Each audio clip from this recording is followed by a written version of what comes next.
All of the Arab countries are signed up. The Muslim countries are all signed up. Israel's all signed up. We're just waiting for Hamas. And Hamas is either going to be doing it or not. And if it's not, it's going to be a very sad end. Viva! Está com o Expresso da Manhã. Eu sou o Paulo Baldaia.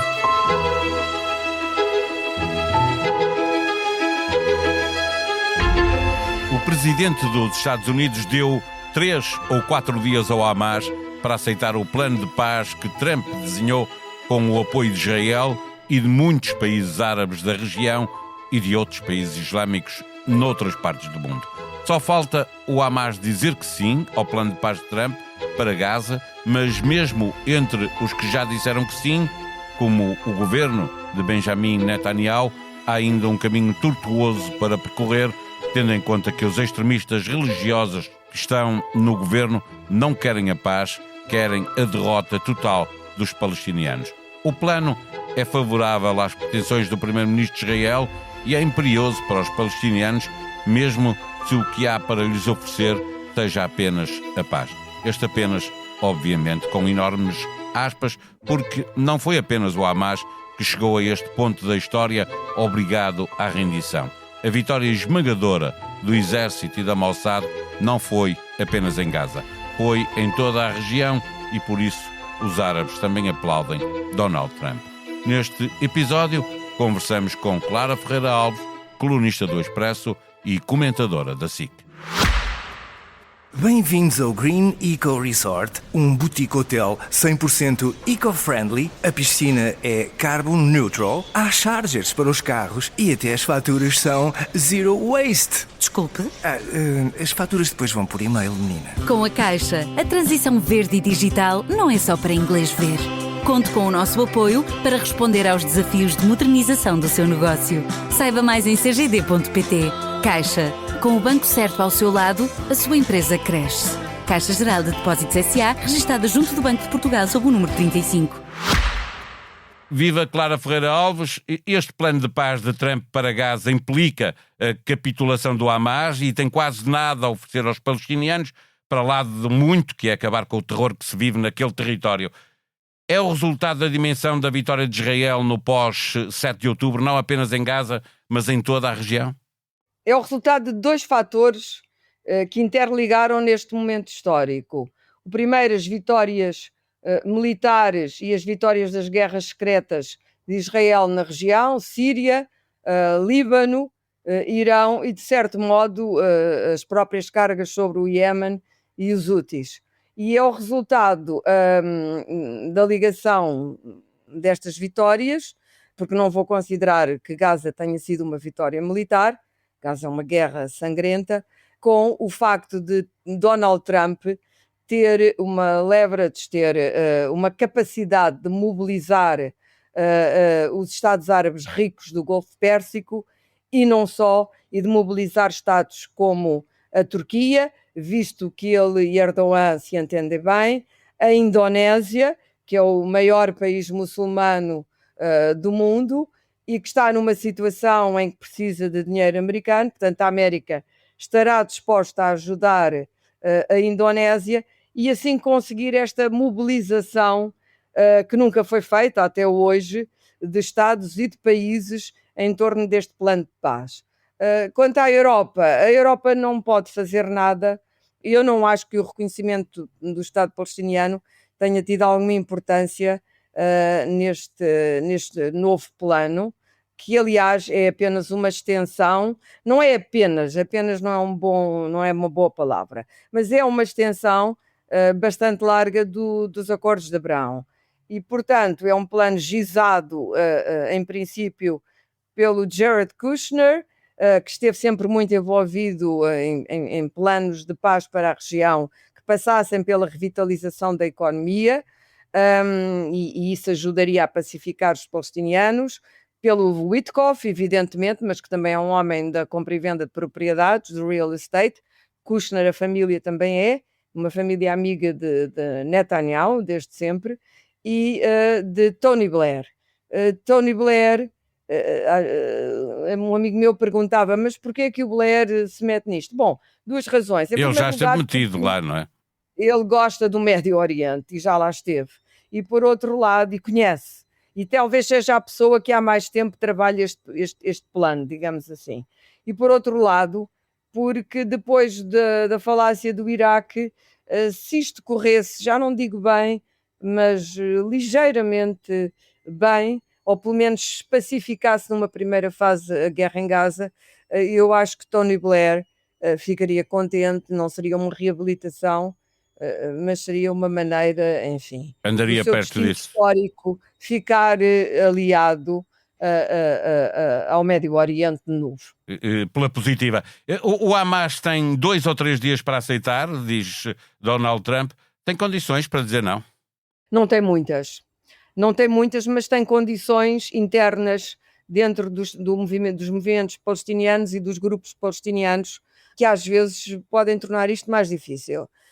Porque o Hamas não é o único grupo armado, o Hamas sabe que isto significaria uma rendição, historicamente seria devastador, seria exatamente a vitória de Netanyahu, mas por outro lado o Hamas já não tem, o facto do próprio Irão estar neste momento em negócio com os Estados Unidos, coisa que eu não referi há pouco, mas que é importantíssima, os Estados Unidos estão a trabalhar com os iranianos, secretamente, para não terem que voltar a bombardear o país e porque há uma enorme pressão de Israel para que o programa nuclear não seja reativado ou evidentemente Israel voltará a bombardear o Irão. O Irão está com gravíssimos problemas internos, problemas políticos de sustentação do regime e portanto também não lhe interessa neste momento, é sempre uma humilhação o bombardeamento, voltar a ser bombardeado. Portanto, Trump tem aqui uma enorme autoridade sobre toda esta gente desavinda, até sobre Israel, para conseguir pelo menos construir a primeira fase deste plano. Isso só a América pode fazer. E provavelmente só o Trump o pode fazer.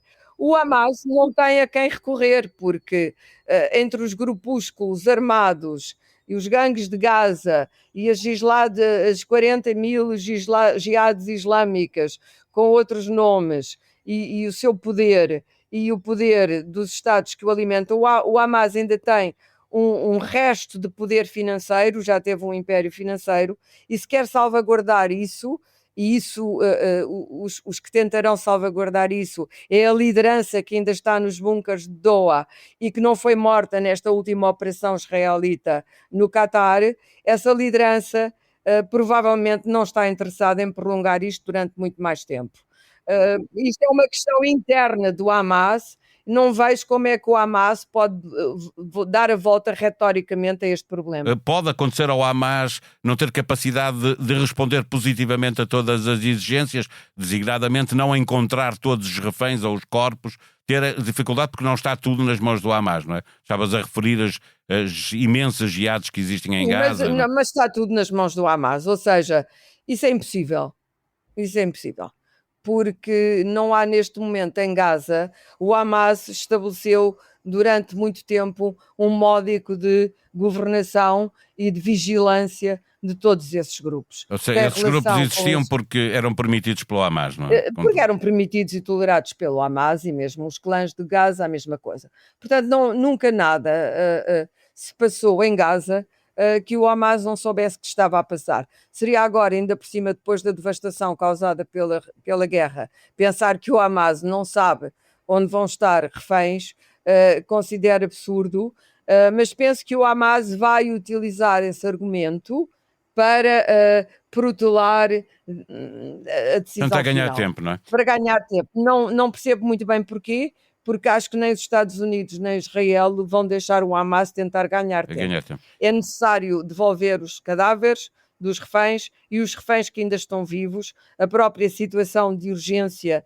física, psicológica, mental. Por outro lado, a população de Gaza olha para isto como uma esperança da guerra não recrudescer, porque se a guerra voltar a Gaza por causa disto, mas já é difícil para o Hamas ficar mais impopular do que está. Não, Paulo, há uma coisa que as pessoas não percebem. Há pessoas do Hamas e há pessoas que trabalharam com o Hamas, para o Hamas, e que têm relações familiares com o Hamas. E essas pessoas também podem exercer pressão, porque há muitos palestinianos que trabalharam para o Hamas, com o Hamas, ou que têm laços de parentesco ou cumplicidades com o E Hamas. querem hoje a Mas paz, não? atendendo ao que está a passar em Gaza neste momento e atendendo a que a situação ainda pode piorar, o ADF pode ocupar toda Gaza, e a matança continuar, eu penso que essa gente também fará pressão sobre o o Hamas. Hamas para aceitar. Deixa-me perguntar-te como podem os palestinianos e até os países árabes que estão da região, que estão ao lado deste plano, mas como podem eles aceitar que mesmo que seja a prazo, não exista neste plano a ideia de que um dia vai haver Estado palestiniano? Bom, um dos pontos do plano diz que um dia haverá um Estado palestiniano, e isso para os árabes Netanyahu diz que não, não é? devastar. Diz que não aceita. Não? Netanyahu é o único que diz que não. Mas é como nós dizemos, não é? Em Portugal, isto não é para se fazer, é para se ir fazendo.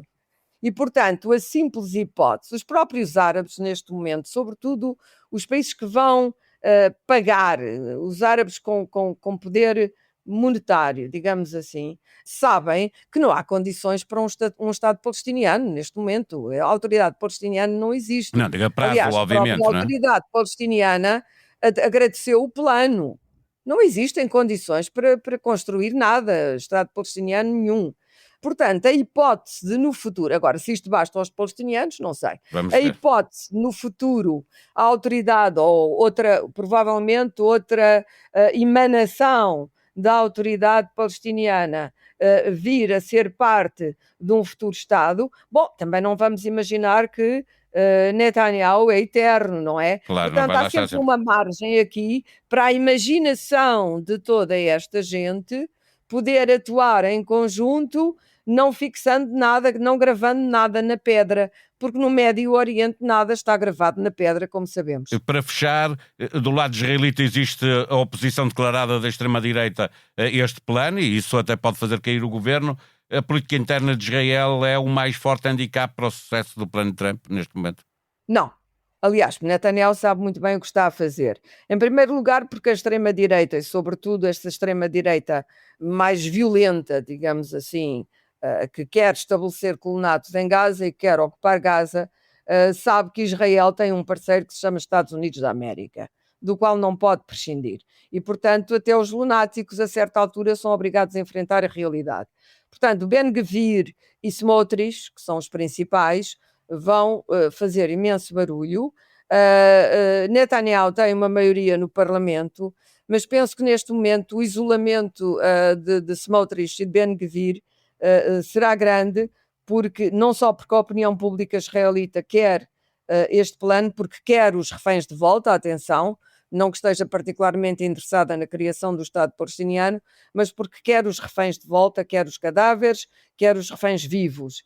E, portanto, isso tem uma enorme força. E, por outro lado, e não pode ser iludido, e, por outro lado, porque se houver eleições antecipadas, elas serão disputadas, e é provável que isso aconteça em início de 2026, e nessa altura já Netanyahu estará mais do que preparado para essas eleições. A oposição interna dentro de Israel, tirando estes dois próceres da extrema-direita religiosa, a oposição interna não é grande. Portanto, o Lapid diz umas coisas, toda a gente vai dizer umas coisas, mas se numa primeira fase, de facto, o Hamas aceitar, ou pelo menos houver uma paragem da guerra e se partir a partir daí para outra fase qualquer, por milimétrico que seja o avanço, isso será sempre um triunfo para Netanyahu. Passaram 2 anos sobre o 7 de outubro e isto equivalerá, quer o Hamas queira, quer não, a uma rendição. Coisa, atenção, que os Estados Árabes também querem. Na verdade, como eu disse há pouco, neste momento o Hamas não tem quem o defenda. E, portanto, os líderes que ainda restam em Doha sabem isso perfeitamente. O que é que acontece depois dessa rendição? Não sei. A história mostra-nos que Israel normalmente não tem uma memória curta e vai atrás dos seus inimigos.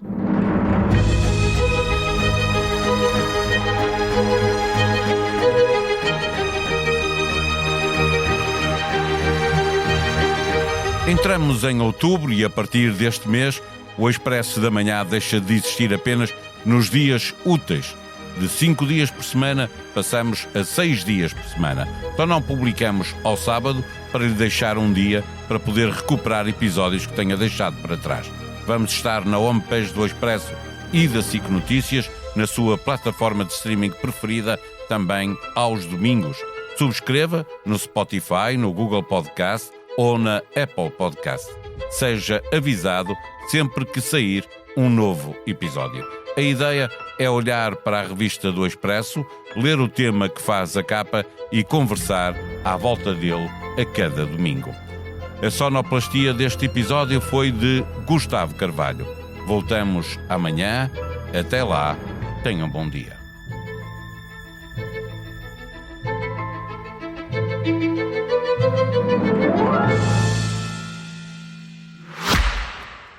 Bem-vindos ao Green Eco Resort, um boutique hotel 100% eco-friendly. A piscina é carbon neutral, há chargers para os carros e até as faturas são zero waste. Desculpe.